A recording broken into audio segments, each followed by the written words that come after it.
The Whig Party collapsed in the early 1850s. By the late 1850s, the Democratic Party wasn't looking so well either. In fact, a breaking point was reached in 1860 in the lead up to the presidential election.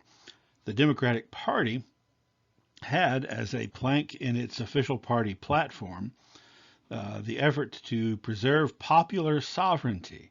That is to say, that new states formed in the Western territories would be able to have their citizens take a vote to decide whether they wanted to have slavery or not.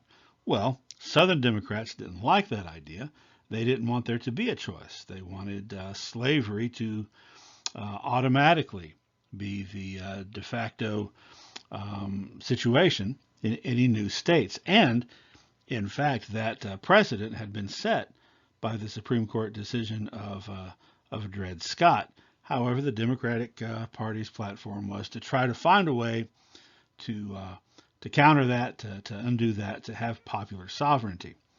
Well, Southern Democrats felt so strongly about that they broke away from the party and formed a new party, the Southern Democratic Party. So in the 1860 election, the official Democratic Party had Stephen Douglas, Senator of Illinois, as their nominee, and the Southern Democratic Party chose sitting Vice President John C. Breckinridge of Kentucky. Remember, I said we'd be seeing him again. He's the Vice President of James Buchanan. So you've got two different Democratic groups. The Republican Party chose Abraham Lincoln of Illinois to be their nominee for president.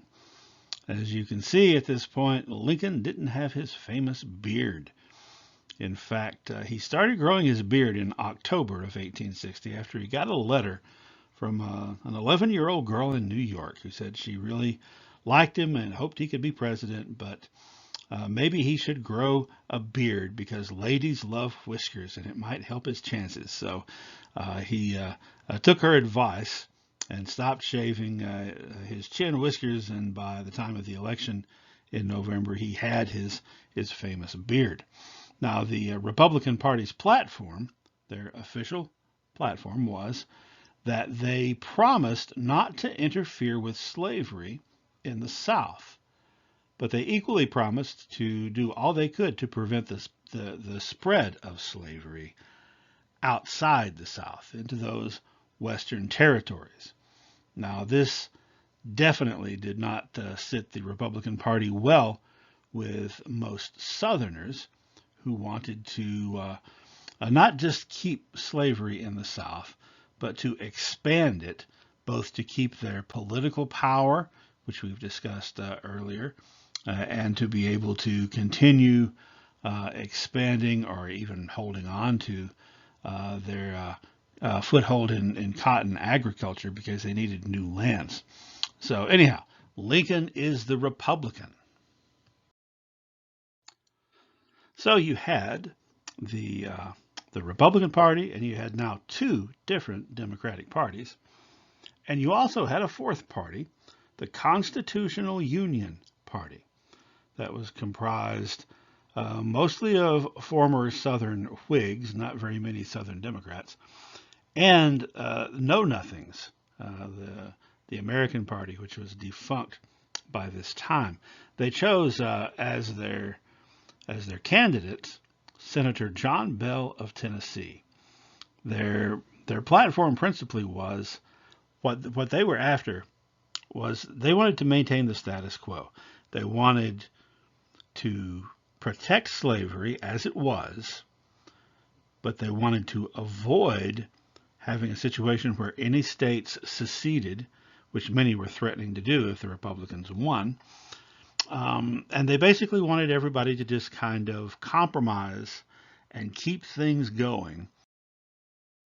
Basically, the Constitution Union Party, therefore, was advocating the same approach as the framers of the Constitution fourscore and some years earlier than that, inasmuch as they were promoting compromise to keep everybody moving together without anyone drawing away, but without anyone really getting what they wanted, and without endangering slavery.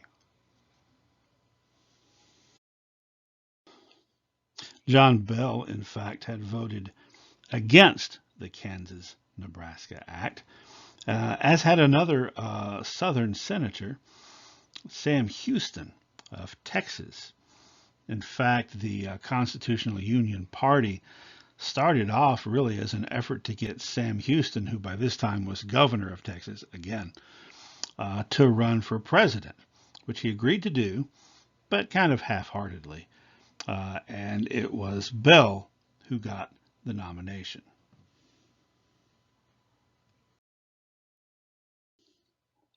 As you can see, Abraham Lincoln cleaned up in the northern states and on the west coast. Not so much in the South. In fact, he did not win any state that had slavery, including not just the ones who would eventually secede, but those who did not.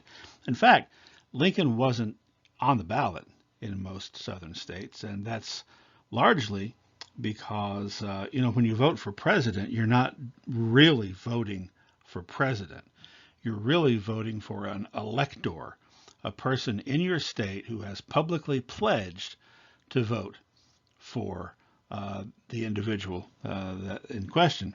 And nobody in the South was willing to publicly agree to vote for Abraham Lincoln. The one state where he did get any votes at all in the South, Virginia, Lincoln got 1% of the total vote. You can see there that the Southern Democrats cleaned up in the South for the most part, except that the Constitutional Union Party, with Tennessee Senator John Bell at the head there, won Tennessee, Kentucky, and Virginia. The Democratic Party came in a very distant fourth. Stephen Douglas did not win his own state, because after all, Lincoln was from the same state. If you think about the fact that Douglas had beaten Lincoln just a couple of years earlier in the Senate race there, how embarrassing it must have been for Douglas that now he's lost out to Lincoln in Illinois. Douglas only carried the state of Missouri. Well, Lincoln had enough electoral votes to carry the day. And in fact, even if the Democratic Party had not split, and even if the Constitutional Union Party had not formed, and all of those states had gone to the Democrats, Lincoln still would have won. Now, you have the situation where a person has been elected president of the United States with quite a bit of support in the North, with absolutely practically no one at all voting for him in an entire region of the country, the South. There's going to be some immediate repercussions from that as soon as the election is decided. By the way, the man on Lincoln's ticket as his vice president in 1860 was Senator Hannibal Hamlin of Maine.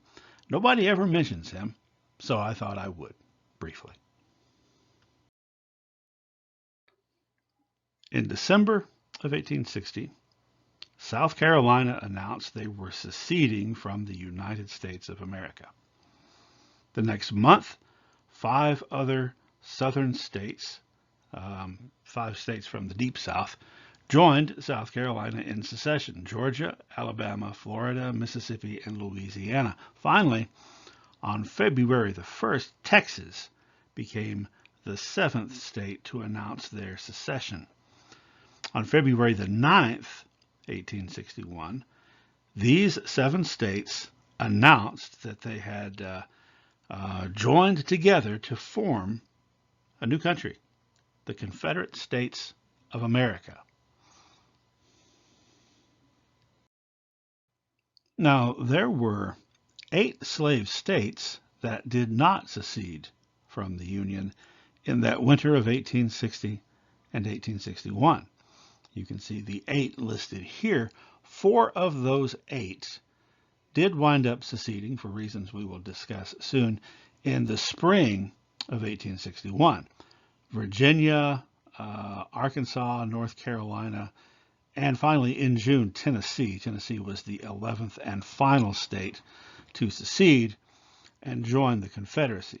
Now that means out of these slave states, 15 slave states altogether, 4 of them did not secede from the Union and did not join the Confederacy.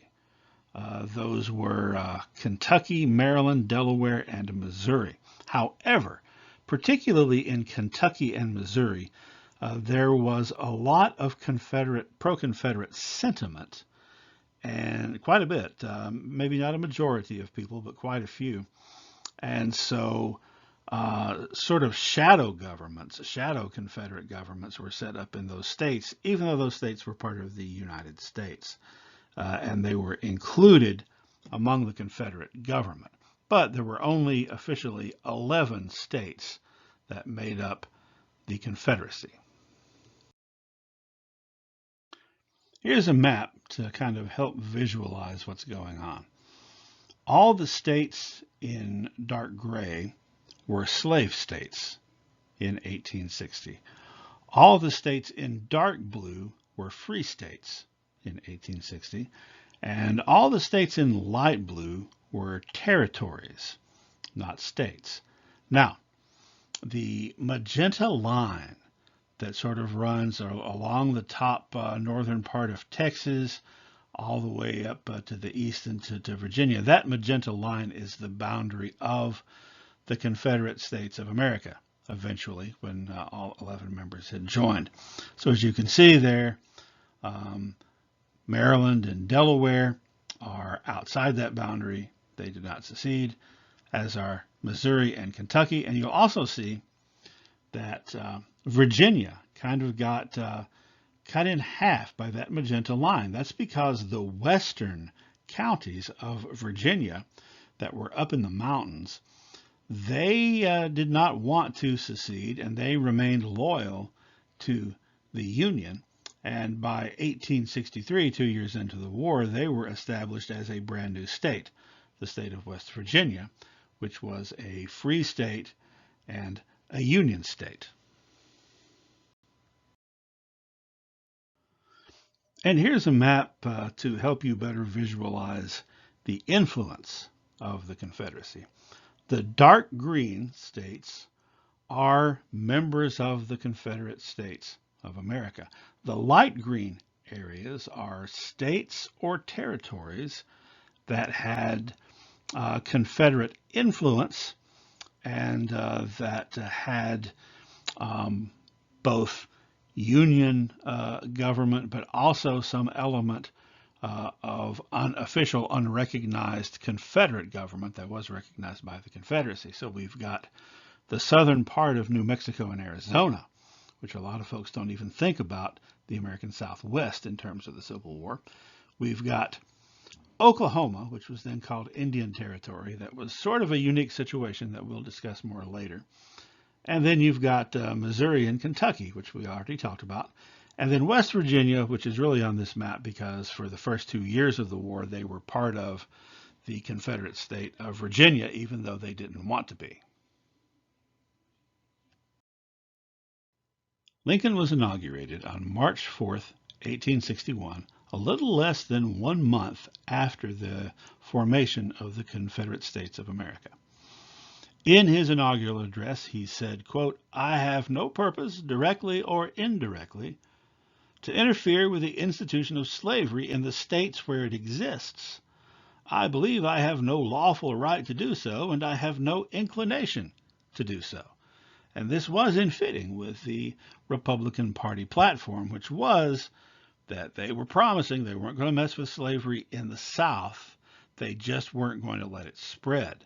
However, for people who supported slavery and cotton agriculture in the South, that was really a way of slowly strangling out slavery, right? Because if it's not allowed to grow, if it's not allowed to spread, their political power will wane. They won't be able to protect it, and they won't be able to really maintain the level of agriculture that they've been used to. So Lincoln is saying no intention of ending slavery in the South.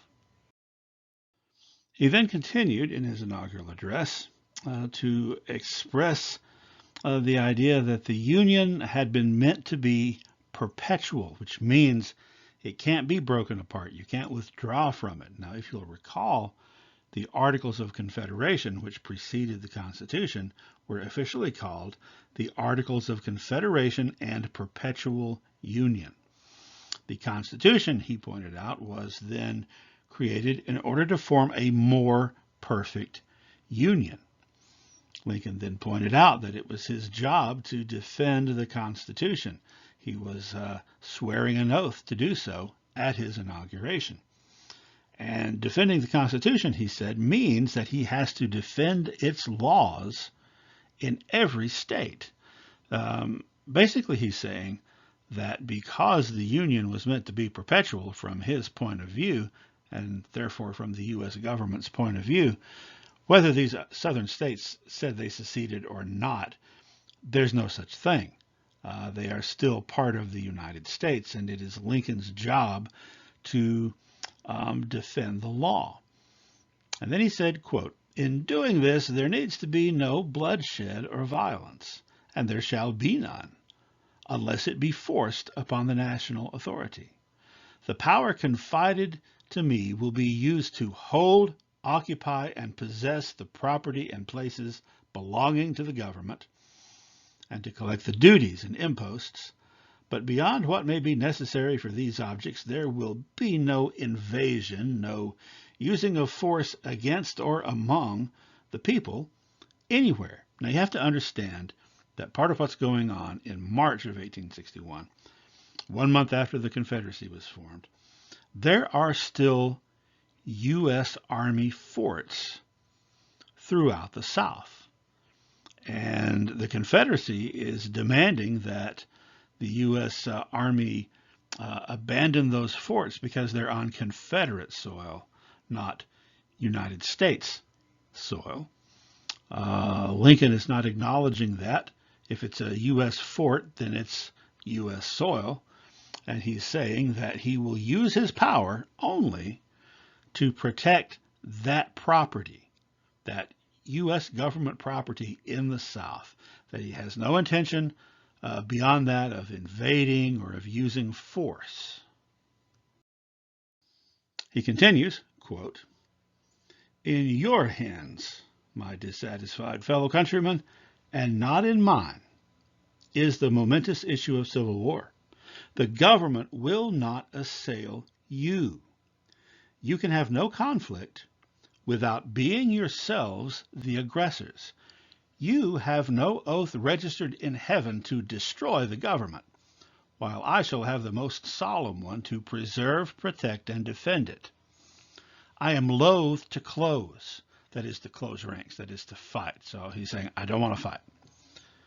"We are not enemies, but friends. We must not be enemies. Though passion may have strained, it must not break our bonds of affection. The mystic cords of memory, stretching from every battlefield and patriot grave to every living heart and hearthstone all over this broad land, will yet swell the chorus of the Union, when again touched, as surely they will be, by the better angels of our nature." So he's saying, I don't want to fight. I'm not going to start a fight. If there is a fight, it'll be because you started it, because I am sworn to defend these things. But, he says, I'm sure we'll all step back, take a breath, and calm down. And then he goes on to say, quote, "One section of our country believes slavery is right and ought to be extended, while the other believes it is wrong and ought not to be extended. This is the only substantial dispute. So, on his inauguration to President of the United States, Abraham Lincoln is saying, slavery is the only thing that we are disagreeing on. Slavery is the problem. Slavery is our only dispute.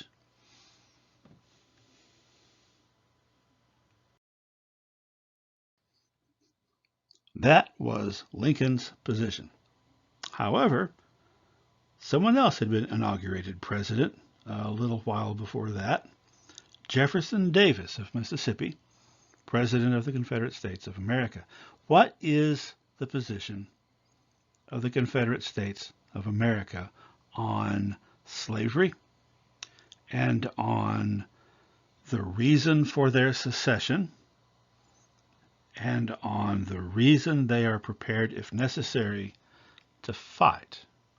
Well, let's take a look at a famous speech by this guy, Alexander Stephens, who was the vice president of the Confederacy. He gave a speech within a couple of weeks of Lincoln's speech, March 21st, 1861, in Savannah, Georgia. And in this speech, he was discussing the newly drawn up Constitution of the Confederate States of America, and he was explaining why the Confederate Constitution was so much superior to the U.S. Constitution. Now, we're not going to look at the whole speech, but we're going to look at a pretty big chunk of it, because it's really important.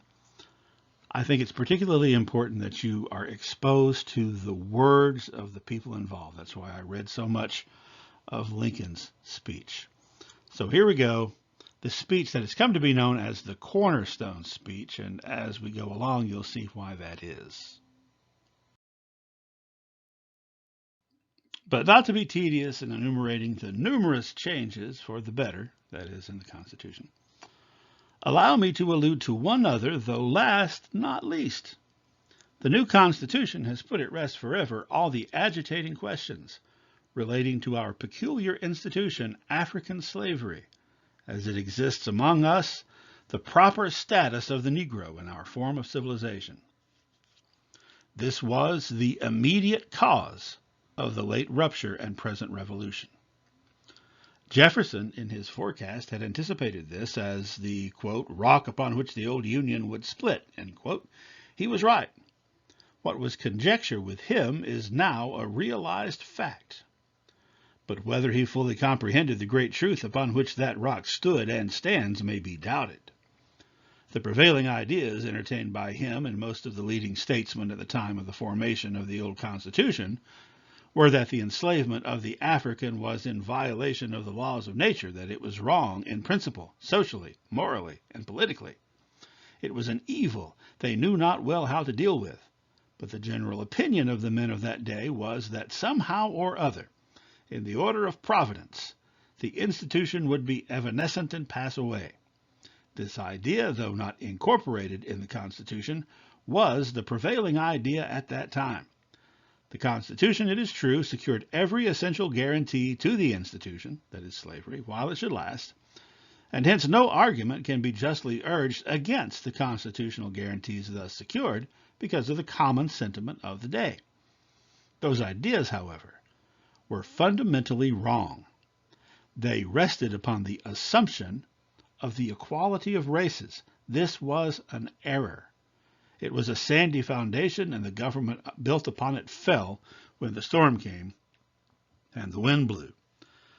So let's unpack that for a second.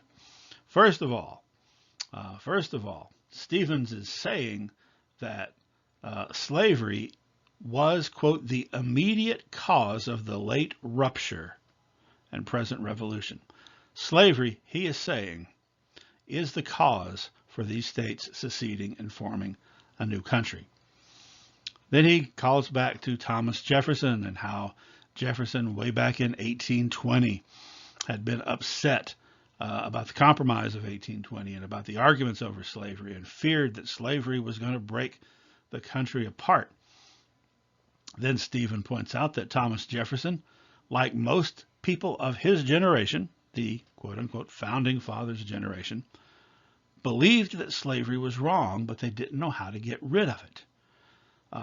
However, Stevens is saying, they were incorrect. They thought slavery was wrong, but it's not. That was an error. He is saying that the state of the African should be that of slavery. Let's take a further look now. Our new government is founded upon exactly the opposite idea. Its foundations are laid, its cornerstone rests upon the great truth that the Negro is not equal to the white man, that slavery, subordination to the superior race, is his natural and normal condition. This, our new government, is the first in the history of the world based upon this great physical, philosophical, and moral truth. This truth has been slow in the process of its development, like all other truths in the various departments of science. It has been so even amongst us. Many who hear me perhaps can recollect well that this truth was not generally admitted even within their day. The errors of the past generation still clung to many as late as 20 years ago. Those at the North who still cling to these errors, with a zeal above knowledge, we justly denominate fanatics. All fanaticism springs from an aberration of the mind, from a defect in reasoning. It is a species of insanity. One of the most striking characteristics of insanity in many instances is forming correct conclusions from fancied or erroneous premises. So with the anti-slavery fanatics. Their conclusions are right if their premises were. They assume that the Negro is equal and hence conclude that he is entitled to equal privileges and rights with the white man. If their premises were correct, their conclusions would be logical and just. But their premise being wrong, their whole argument fails. All right. Vice President of the Confederacy, Alexander Stephens, is saying that the Constitution is formed and its foundation is laid and its cornerstone rests upon the truth that the Negro is not equal to the white man. That is the basis and foundation of the Confederate government. He then goes on to say that, he was talking about Thomas Jefferson earlier, and the other founding fathers thinking that slavery was wrong and being embarrassed about it. And he says that many of you listening to me here today can remember that just 20 years ago, people in the South were saying that. People in the South were believing that. But, we are scientific and we have advanced beyond that. But those Northerners, those Northern fanatics, are still holding on to those erroneous old-fashioned ideas that black people are human and should have equal rights. Let us continue. Stephens concludes, many governments have been founded upon the principle of the subordination and serfdom of certain classes of the same race. Such were and are in violation of the laws of nature. Our system commits no such violation of nature's laws. With us, all of the white race, however high or low, rich or poor, are equal in the eye of the law. Not so with a Negro. Subordination is his place. He, by nature or by the curse against Canaan, is fitted for that condition which he occupies in our system. So he's saying that it would be wrong to have force into subordination and inferiority people just because of class, people of the same race. But we don't do that here in the new Confederacy. He says all white people are equal. It's just black people that are not. Now, this is not some random guy. This was the vice president of the Confederacy at the very beginning of the Confederacy, laying out what it was all about. Okay? However, some people might say, well, still, there is just one guy. But is it?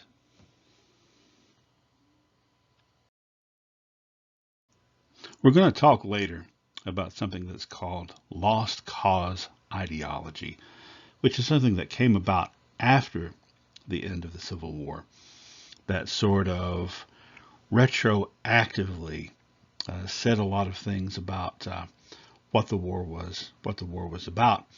In fact, if you're familiar with the term retcon in fantasy and superhero stuff, right, where the continuity is changed retroactively, that's kind of what lost cause ideology was. And it's the idea that the Civil War wasn't really about slavery, or it wasn't mainly about slavery, or slavery was only a small side issue. That what the war was really about was states' rights. And some people will bring up tariffs and various other things. And there's a lot of other elements to lost cause ideology as well. We'll save that for later, but let's focus on that states' rights thing. Now, I grew up in Middle Tennessee, in White County, Sparta, Tennessee. And like most people who have grown up, most white people that have grown up in former Confederate states, I was raised hearing a lot of lost cause ideology type stuff. Hearing a lot of people talk about how the war wasn't really about slavery, it was about states' rights. A defense, almost, of the southern states that seceded.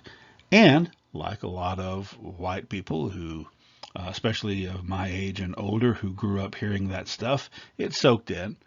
And I believed it because I didn't know any differently. Now, when I went to college and I took, oddly enough, this very course, that's when I was first exposed to some of the ideas that I'm talking about now.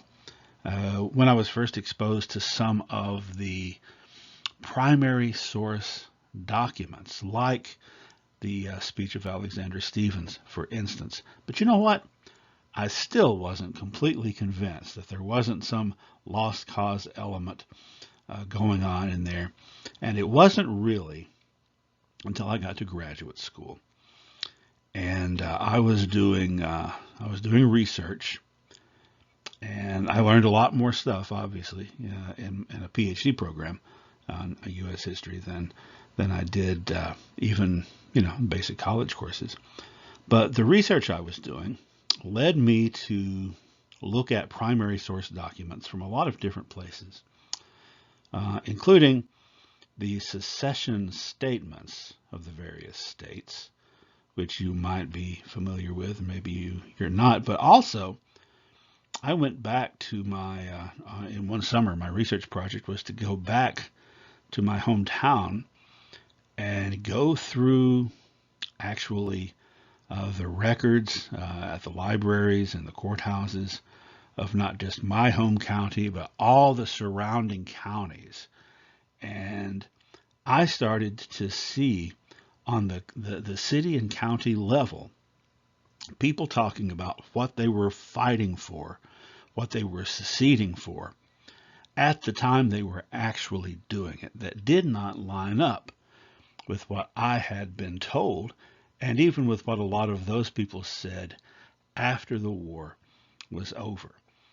For instance, now my undergrad history degree I earned at Tennessee Tech in Cookeville, Tennessee, and I found this. This is from a resolution of the citizens of Putnam County in Cookeville, Tennessee, the male citizens aged 21 and older, actually.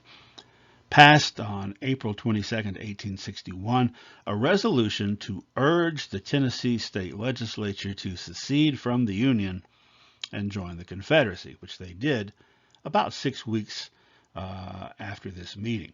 Now, this meeting was held on the town square in Cookeville, and there were around 300 men that showed up. Actually, there were, I'm sure, plenty of other people that showed up, but 300 free white men of voting age, to vote on this resolution, and only 3 of them voted nay. Only 3 voted against the resolution, which means that I'm not sure exactly. It was around 300, so anywhere from 297, 303, something like that, voted in favor of this resolution, which read in part, and this was written by a very prominent judge and one of the largest slaveholders in the area of Putnam and surrounding counties at that time, named Erasmus L. Gardenhire.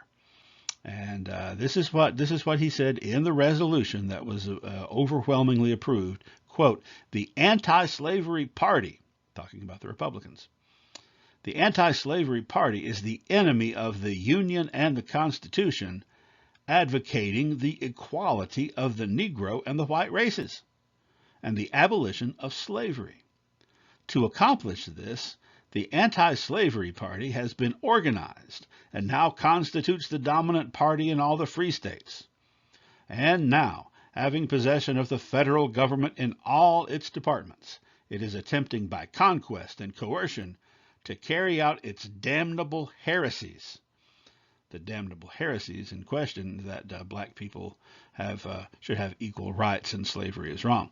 The damnable heresies entertained for many years toward the South and its institutions. What institutions? Slavery, primarily, and cotton agriculture using slavery. Now, this is more the norm than the exception. On the state level, the county level, even as in this case, down to the city of Cookeville, the norm for meetings like this and resolutions like this and documents like this was for them to say, we need to secede because the Republicans are going to try to end slavery and try to make black people equal to white people in the law. And we cannot stand for that. We must preserve the natural state of the way things ought to be, or in other words, white supremacy.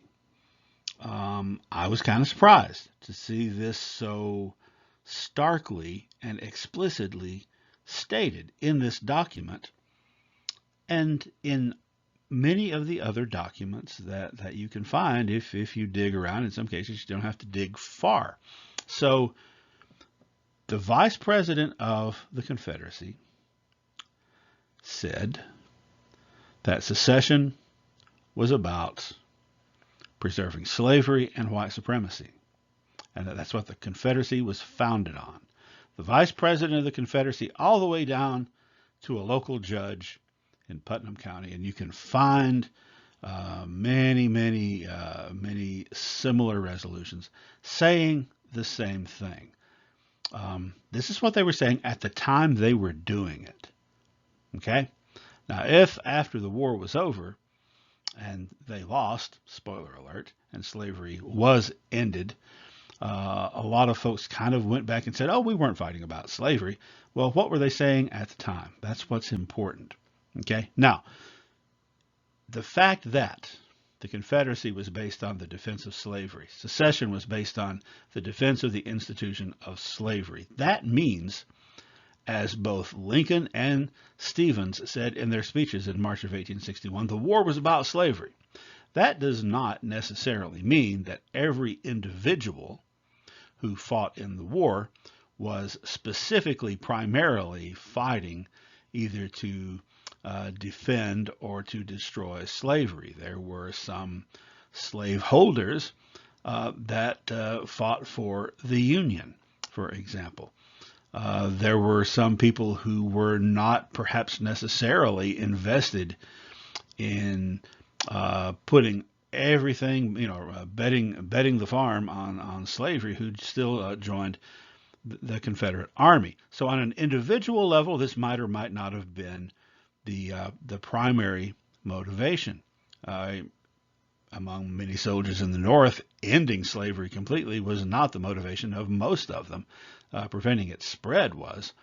But the The government that was established in the Confederacy, the new country that they were trying to establish, was based on protecting slavery, and it was to protect slavery that they seceded from the Union.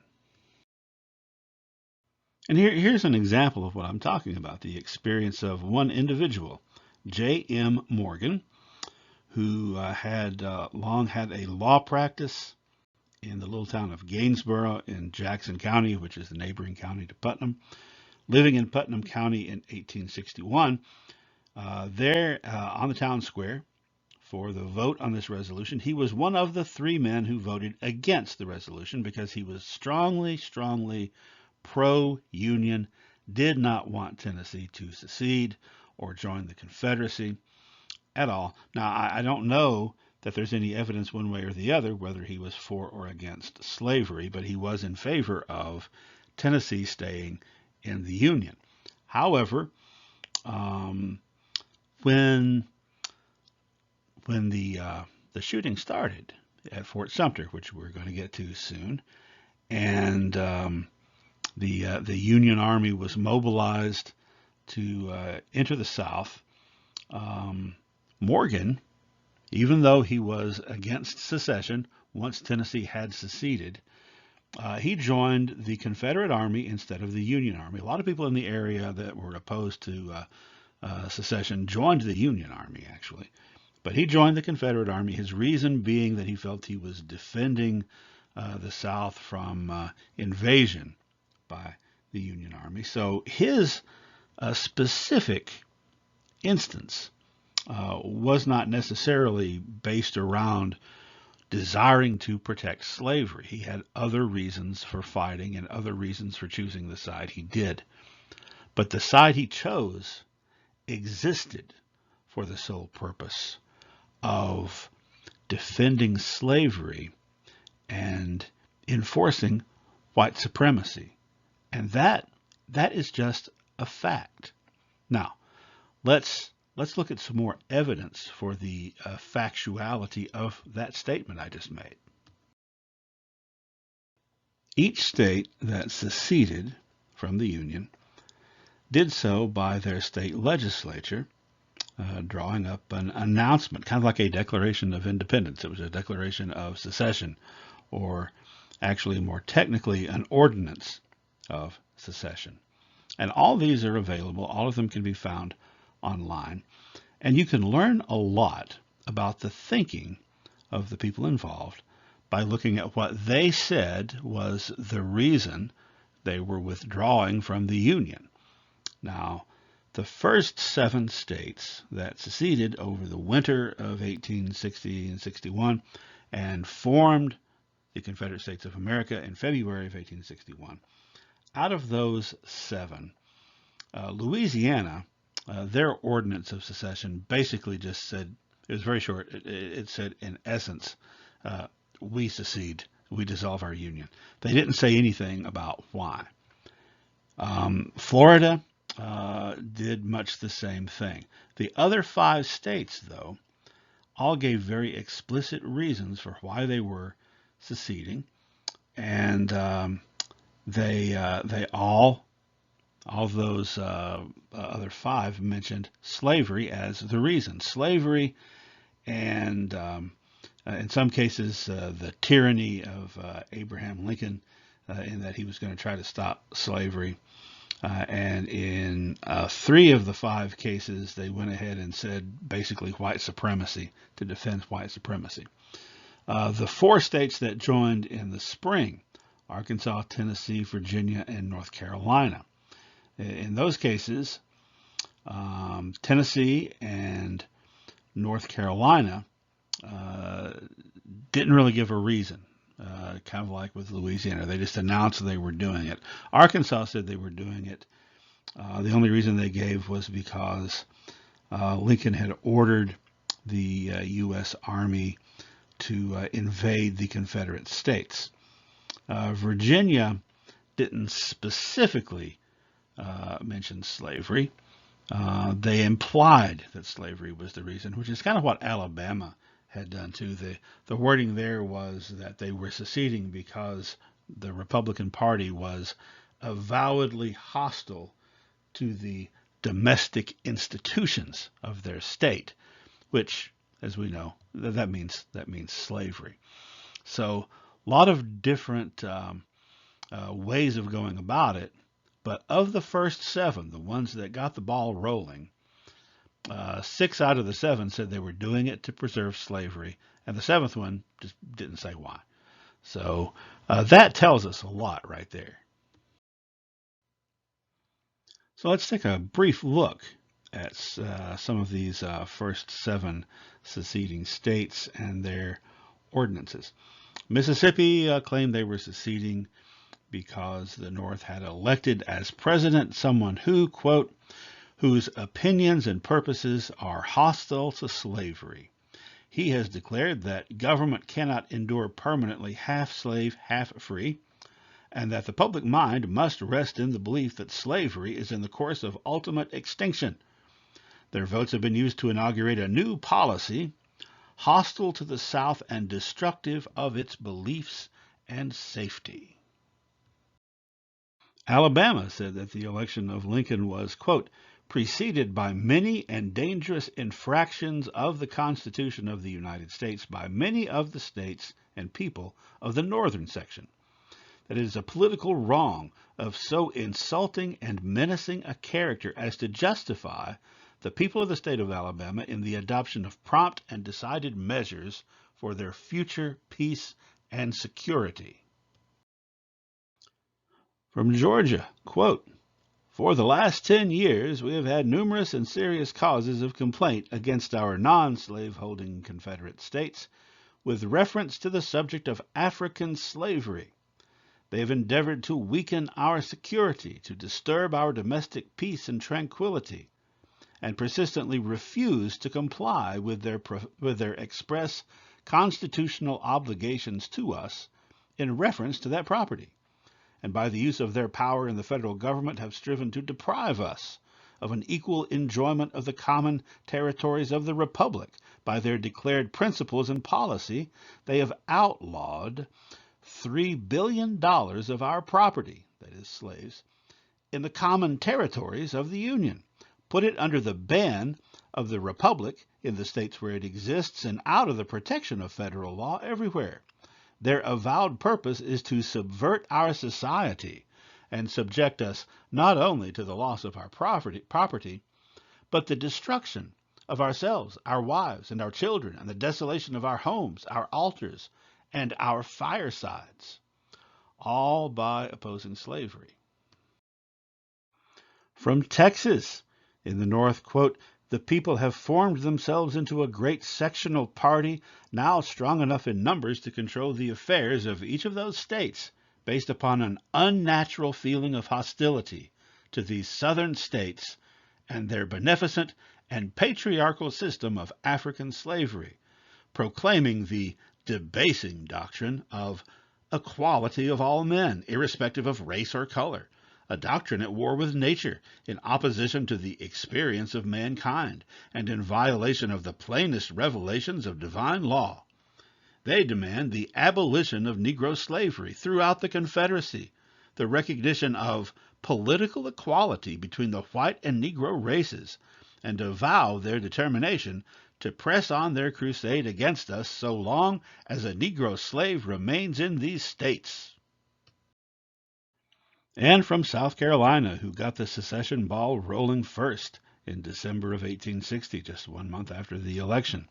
Quote, those states, that is, the northern states, have assumed the right of deciding upon the propriety of our domestic institutions, that is, slavery, and have denied the rights of property, established in 15 of the states and recognized by the Constitution.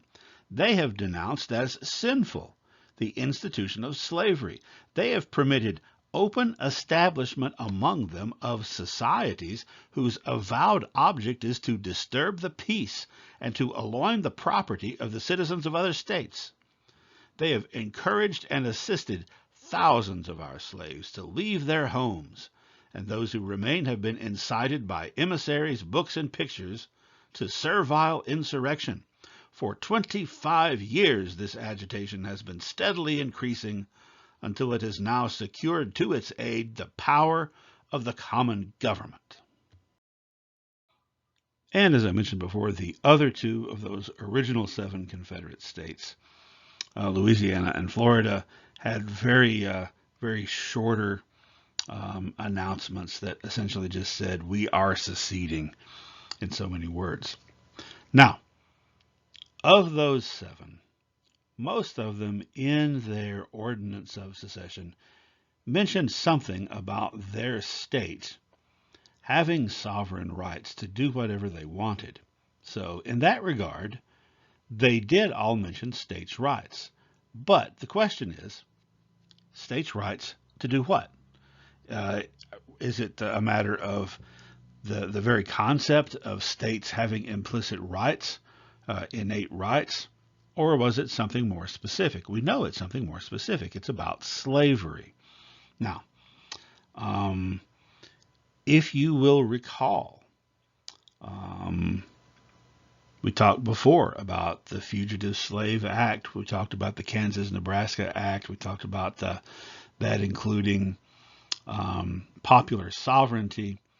If the southern states, as some people have tried retroactively to claim, if the southern states were motivated purely by principle, noble principle of defending the sovereignty of the state over the federal government, if that's what it was really all about, then would they have wanted to impose by the federal government that very strict Fugitive Slave Act that forced citizens of northern states to help in the apprehension of runaway slaves, whether they wanted to or not, whether the majority of people in those states wanted to do that or not? If the South was really all about states' rights, would they not have respected the rights of the state of Massachusetts, for example, in not wanting to apprehend and return runaway slaves? If they were really invested philosophically in the idea of states' rights, would they not have been delighted at the idea of all new states exercising popular sovereignty and getting to vote for themselves whether they wanted to have slavery or not? If they were about states' rights, would they not have recognized the rights of northern states or new western states? But they were not. They did not. They wanted the federal government to force slavery on all those other states. And that shows us what they really were concerned about. Now, when it comes to states' rights, they did emphasize that, and their new constitution was a lot more along the lines of the Articles of Confederation that we talked about so long ago, in which states had so much power and the federal government had so little power that it was hard to get anything done. In fact, almost impossible to get anything done. They did kind of go back to that over the idea of a union, which means, that it is a country made up of composite states. But ultimately, what they were invested in was protecting slavery. All right, well, we've already mentioned Fort Sumter several times, and we've already mentioned that 4 more states seceded in the spring, and we haven't really talked about what happened and what that was all about. So let's start the fireworks.